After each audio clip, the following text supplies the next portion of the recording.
मेरा ब्याह कर दिया। अच्छा हाँ, तो मैं यहाँ बैठा हूँ अपनी ससुराल में। मिस्टर अमरजीत हैं, मेरे साला हैं, इसके घर बैठा हूँ। तो बैठ अमरजीत, तू किधर जा रहा है उधर देखो, वीर जी बुला रहे हैं आपको। यार? इधर आइए आप। जो वीर जी के पास नहीं, उधर देखो। तो ये देखो, उधर देखो। मेरे साला है अमरजीत, इसकी फैमिली है। और यहाँ पर रविदास जन्मदिन पे हम आए थे, तो इन्होंने हमें साथ में कह दिया कि हमारे घर चलो, ये साथ ही घर है, यहाँ की मंदिर भी थोड़ी दूर है। तो मैं यहाँ आ गया हूँ। और ये अमरजीत है, फिर इनकी फैमिली है। दिखाइए ज़रा फैमिली को दिखाइए। फैमिली बैठी है, इसको भी दिखाइए।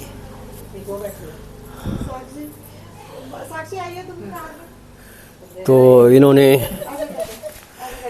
चाय के लिए बुलाया है कि चाय पिलाएंगे, और हो सकता है शायद समोसा या कुछ ऐसी चीज़ें भी खाने को मिले, क्योंकि जब आप ससुराल में आते हैं।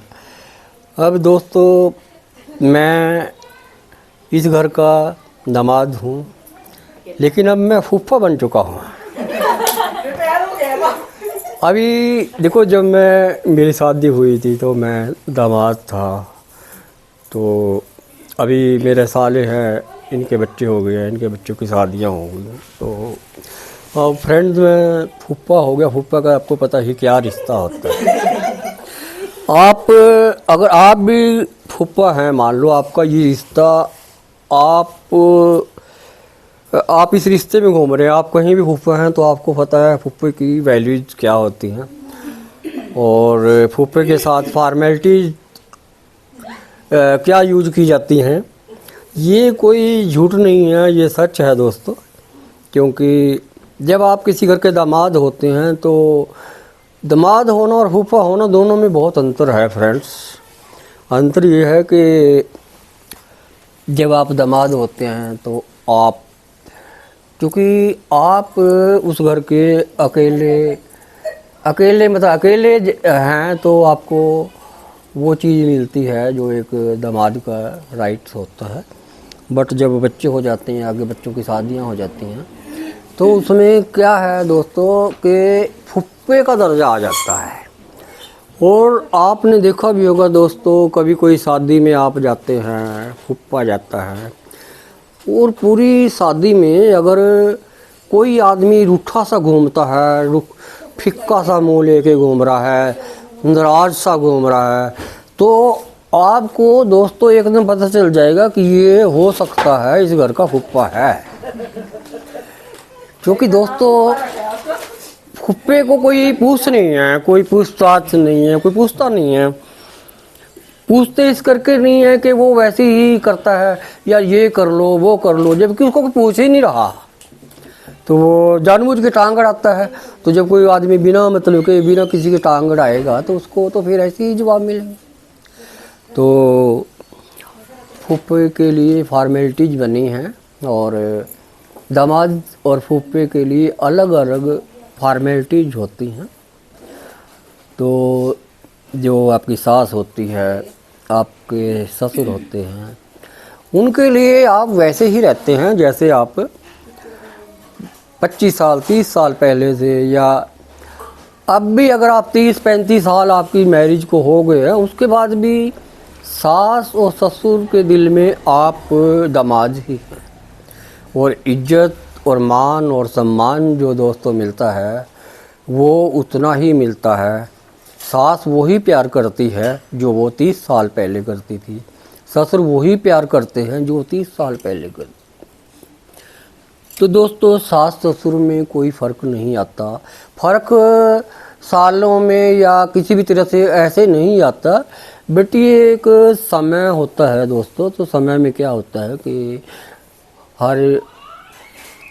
हर इंसान है, जब उसकी अपनी फैमिली हो जाती है, अपने बच्चे हो जाते हैं, तो उसका ध्यान बच्चों में चला जाता है। ये दोस्तों किसी मेरे लिए नहीं है, हमारी बहन है या हमारे जो जीजा जी हैं, तो हमारे बच्चे या हमारी फैमिली भी वो ही सोचते हैं जो फुप्पे के एक वैल्यूज है वही समझी जाती है। तो ये नहीं है, किसी एक फैमिली की बात नहीं है। हर फैमिली में आप कहीं भी जाइए तो आपको ये चीज़ें देखने को मिलेंगी और ये नॉर्मल सी बातें हैं। और दोस्तों, इन बातों से कभी नाराज़ उदास नहीं होना चाहिए, क्योंकि आप सच को नहीं ठुकरा सकते। ये एक सच है। सच ये है कि आपका जो रिश्ता है वो उतना मीठा नहीं रहा कि जितना मीठा रिश्ता होता है उसमें थोड़ी फीकापन आ जाता है। आप हैं जब भी, और अगर आप नहीं हैं तो कोई फ़र्क नहीं पड़ता। आपके जाने ना जाने, होने या ना होने से कोई फ़र्क नहीं पड़ता। लेकिन आप मानते नहीं हैं। आप ये चाहते हैं कि मैं अगर नहीं गया तो मेरे जाने से या मेरे ना होने से कोई फ़र्क पड़ेगा, नहीं पड़ेगा।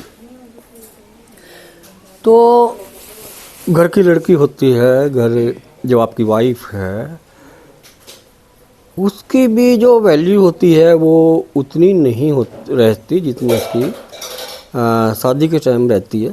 तो ये नेचुरल चीज़ें हैं, इसमें लड़की को भी बुरा नहीं मानना चाहिए, सोचना चाहिए, क्योंकि जो एक सच है जो हमें सच का सामना करना चाहिए। तो माँ के लिए लड़की वही रहती है, उसके लिए उसका प्यार बराबर होता है, बाप के लिए उसका प्यार बराबर होता है। हम भी हैं, हमारी जो मदर फादर हमारी बहनों को जो प्यार करते थे, जो उनको एक दिल में फीलिंग्स थी कि हमारी लड़की आएगी तो उनको खुशी होती। तो दोस्तों, वो चीज़ें, हम भाई हैं, लेकिन अगर हमारी बहन नहीं आ रही है तो हमें कोई फ़र्क नहीं पड़ता। हमें दोस्तों इस करके फ़र्क नहीं पड़ता क्योंकि हम भाई हैं।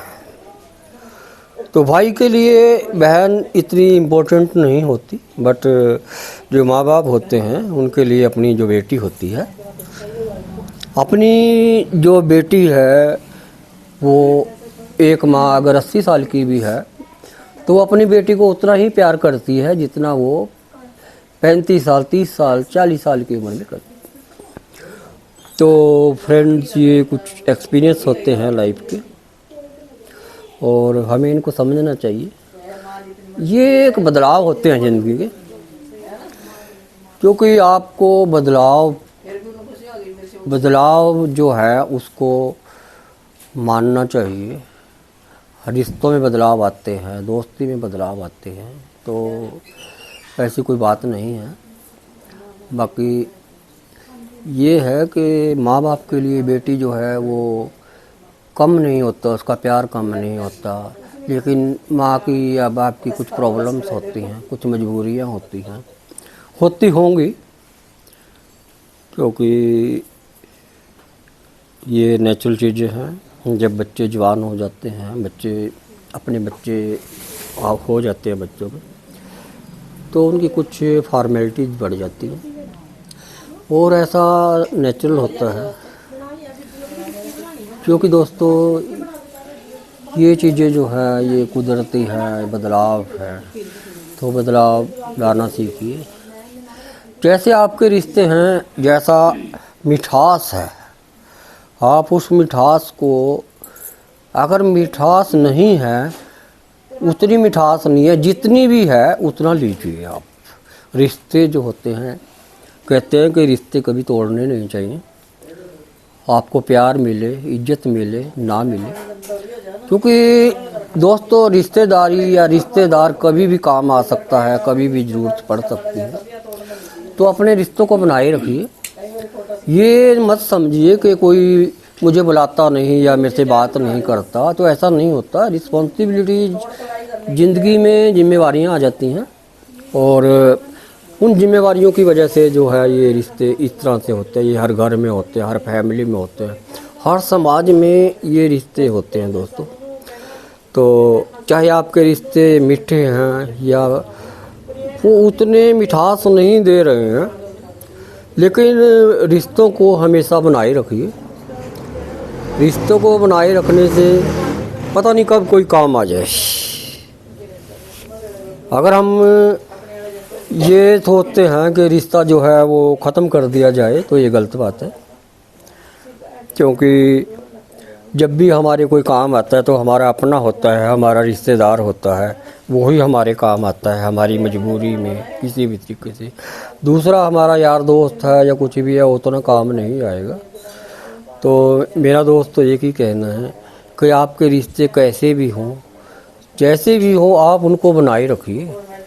और दोस्तों कोशिश कीजिए कि आपस में मिलिए, क्योंकि जब हम मिलेंगे नहीं तो रिश्ते हमारे फीके होते चले जाएंगे। तो दोस्तों मेरा यही टॉपिक था कि अपने रिश्तों को संभालिए और अपने रिश्तों को बनाए रखिए। जय हिंद।